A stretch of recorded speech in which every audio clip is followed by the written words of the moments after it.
Halo teman-teman, selamat pagi, selamat ketemu kembali dengan saya Dr. Teguh. Hari ini saya libur, saya akan ke kebun sayur, namanya Lumbung Mataram, itu di Kota Gede, Yogyakarta. Selamat menonton ya teman-teman.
Ya teman-teman, ya ini masih kondisi COVID, masih pandemi.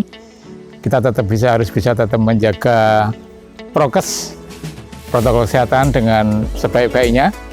Masing-masing kita menjaga kita masing-masing, dan sekaligus itu sebenarnya juga menjaga keluarga kita, menjaga teman kita, menjaga tetangga kita, semuanya gitu ya teman-teman sekalian. Amazing. Siang hari ini sedikit teman-teman mungkin ada juga yang menanyakan begini. Jadi kemarin ada yang menanyakan kepada saya tentang apakah sebenarnya golongan darah itu juga akan berpengaruh atau akan mempengaruhi seseorang khususnya dalam hal terkena atau tidaknya COVID. Maksudnya apakah akan beda orang-orang dengan golongan darah yang berbeda kemudian bisa kena COVID ataukah tidak? Ya teman-teman, jadi seperti kita tahu kan kalau golongan darah itu kan ada banyak bang.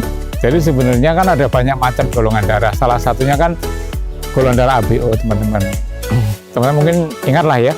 Golongan darah ABO kan ada golongan darah A, ada golongan darah B, ada golongan darah O atau 0 kadang-kadang kita sebutnya, atau juga golongan darah AB gitu ya teman-teman. Jadi dari 4 macam ini satu sistem sebenarnya. Masih ada banyak sistem yang lain sebenarnya.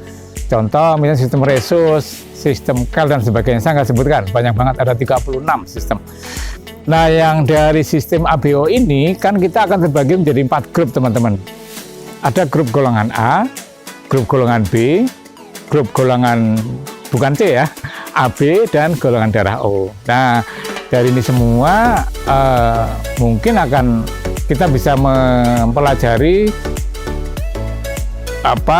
sebaran atau apakah orang-orang yang terkena COVID ini ada kaitannya dengan darah atau tidak teman-teman. Jadi saya mencari berbagai macam informasi dari beberapa tulisan yang saya telah baca, dan sebagian besar memang tidak secara tegas teman-teman, tidak secara tegas bilang ya atau tidak. Tetapi beberapa tulisan itu juga menyatakan adanya perbedaan-perbedaan di antara golongan darah.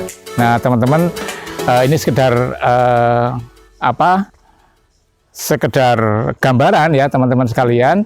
Sebagian besar tulisan-tulisan itu atau rekomendasi-rekomendasi itu menyatakan bahwa orang yang relatif, saya bilang relatif ya, orang yang relatif lebih aman, relatif saya bilang lebih sedikit terkena kemungkinan yang COVID itu adalah golongan darah O.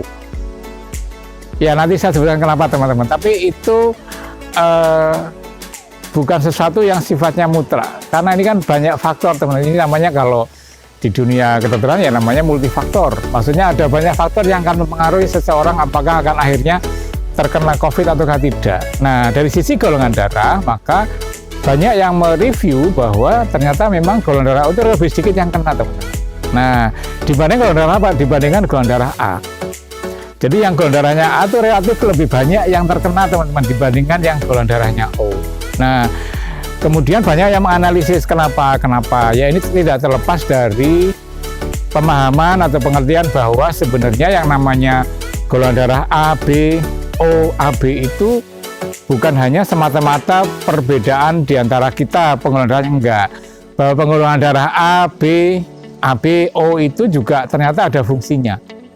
Jadi di dalam sel-sel darah merah kita, di mana itu dominan ada penggolongan darahnya, pembeda golongan darah A, B, dan seterusnya, itu ternyata juga berfungsi di dalam tubuh kita. Maksudnya adalah antara golongan darah A, golongan darah B, golongan darah AB, atau O itu juga ternyata memiliki fungsi fisiologis atau fungsi mekanisme fisiologis di dalam tubuh kita.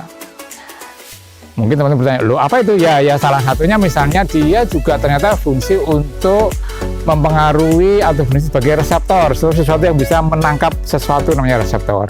Atau dia juga ternyata disebutkan berfungsi sebagai wahana atau material yang memperantarai, yang menimbulkan transport. Atau ini kan sel darah merah kan sebuah sel, katakanlah bulat begini.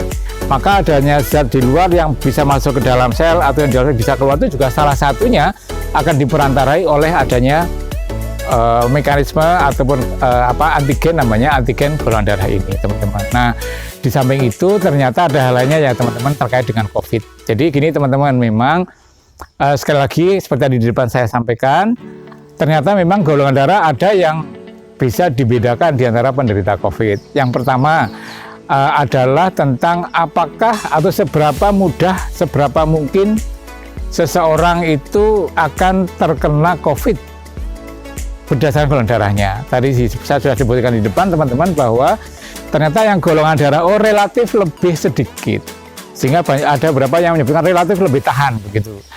Nah, yang relatif tidak tahan, relatif lebih banyak kasusnya adalah golongan darah A.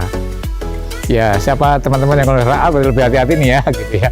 Tapi ya juga jangan berarti bayang, oh saya aman dong. Enggak sedemikian. Tadi saya sebutkan di depan bahwa semuanya adalah faktornya banyak, multifaktor, tidak hanya. Tapi dari sisi golongan darah, memang faktanya banyak yang disebutkan seperti ini. Nah, karena ada lagi golongan darah nih selain A dan O ada, jadi ternyata B itu lebih dekat ke O. Maksudnya adalah golongan darah B relatif lebih tahan juga dibandingkan yang A. Yang AB bagaimana? AB dekat dengan A, artinya dekat dengan golongan atau grup yang atau kelompok yang relatif lebih rentan, lebih mudah terkena COVID itu sendiri. Nah, teman-teman mungkin pertanyaannya, kok bisa ya yang golongan O itu atau maaf golongan golongan B itu dekat ke O, sedangkan golongan AB lebih dekat ke A. Artinya yang B dan O itu relatif lebih tahan, A dan AB relatif tidak tahan. Iya, ternyata ada yang membahasnya, menganalisnya dari sisi kepemilikan namanya anti-A. Jadi anti-A itu antibody, teman-teman. Jadi tubuh kita kan punya antibody macam-macam banget ya, banyak sekali. Nah, salah satunya adalah antibody terhadap antigen golongan darah yang kita sebut sebagai anti-A. Nah, saya nggak cerita detailnya, tetapi teman-teman dasar pemahamannya adalah orang yang golongan darahnya A, maka dia tidak punya anti-A. Demikian juga orang yang golongan darahnya AB tidak punya anti-A. Tapi orang yang golongan darahnya O maupun orang yang golongan darahnya B, dia akan punya anti-A. Itulah teman-teman banyak yang kemudian menghubungkan dengan kepemilikan antibodi anti-A. Jadi orang yang memiliki antibodi anti-A relatif akan lebih tahan terhadap masuknya virus COVID itu sendiri atau SARS-CoV-2. Tapi orang yang tidak punya antibodi anti-A relatif lebih rentan, relatif lebih mudah terkena. Itu poinnya, sehingga dihubungkan antara A dan B, karena punya anti-A dia akan lebih tahan atau lebih tidak mudah terkena COVID dibandingkan orang yang golongan darahnya A maupun golongan darahnya AB. Ternyata dikaitkan dengan kepemilikan antibodi anti-A, teman-teman. Nah, itu teman-teman yang kenapa orang yang golongan darahnya O itu relatif lebih dikatakan lebih tahan dibandingkan orang yang golongan darah A ataupun golongan darah AB, itu teman-teman ya sekalian. Nah, di tulisan-tulisan yang lain ada lagi, tulisan yang lain itu misalnya adalah dikaitkannya bukan hanya dengan anti A, tapi dikaitkan dengan bahwa ternyata golongan darah O itu memiliki reseptor yang lebih sedikit, namanya reseptor ACE2. Reseptor ACE ini adalah reseptor yang memungkinkan virus itu nempel, teman-teman, ke dalam sel. Dia nempel ke reseptor baru kemudian masuk. Nah, golongan darah O itu relatif memiliki hanya sedikit saja. Demikian juga ada yang namanya faktor von Willebrand. Itu juga akan terkait dengan ini, dan itu akan menimbulkan menjadi satu rangkaian, kemudian menimbulkan seorang yang golongan darah O itu memang kemudian ditengarai relatif lebih tahan untuk terkena infeksi virus. Gitu teman-teman. Jadi untuk yang darah O ya alhamdulillah harus bersyukur, dan golongan darah B, tetapi juga jangan bangga dulu, jangan merasa aman dulu bahwa itu pasti aman, enggak juga. Karena tadi salah bahwa faktornya adalah faktor yang banyak, multifaktor. Nah, ada lagi satu teman-teman. Ternyata beberapa tulisan itu juga mengungkap ya atau membahas bahwa ternyata di antara pasien-pasien yang sudah terkena COVID-19 ini, ternyata memang juga didapatkan data bahwa pasien-pasien yang golongan darahnya O ataupun B itu relatif lebih sedikit yang menjadi berat, pneumonianya menjadi berat, lebih sedikit yang harus masuk ke ICU, lebih banyak yang hanya tanpa gejala, begitu teman-teman. Ternyata memang demikian. Jadi ada dua hal berarti ya teman-teman. Satu adalah kemungkinan atau risiko untuk terkena atau terpapar ataukah tidak. Yang kedua adalah risiko atau paparan oleh karena menjadi, kalau sudah terkena atau terpapar, apakah menjadi berat ataukah menjadi ringan dan tidak berat. Jadi teman-teman, hal yang mungkin sedikit gambaran untuk kita bersama bahwa ternyata cukup banyak yang membuat atau menulis atau menganalisis bahwa golongan darah itu memang ada hubungannya dengan COVID-19. Gitu ya teman-teman. Ini mungkin mudah-mudahan menambah wawasan bagi kita bersama, tetapi tentu saja maksud kami tentu saja tidak berarti kalau yang golongan darahnya aman berarti aman, bebas, enggak juga. Jadi ini yang harus kita kita perhatikan. Kita tetap harus menjaga prokes, protokol kesehatan tetap harus kita jalani. Tanpa itu maka kita tidak mungkin untuk bisa menghambat atau menghilangkan COVID-19 ini. Saya kira itu dulu teman-teman dari saya pada kesempatan siang hari ini. Mudah-mudahan ini cukup menambah wawasan ya teman-teman, juga menambah kehati-hatian kita bersama ya teman-teman semuanya. Dan jangan lupa selalu ikuti update video-video saya. Sekali lagi jangan lupa tolong untuk bisa share, bisa like, komen, dan jangan lupa subscribe teman-teman. Dan terakhir tekan tombol loncengnya sehingga akan selalu terupdate video-video saya selanjutnya. Begitu teman-teman. Salam.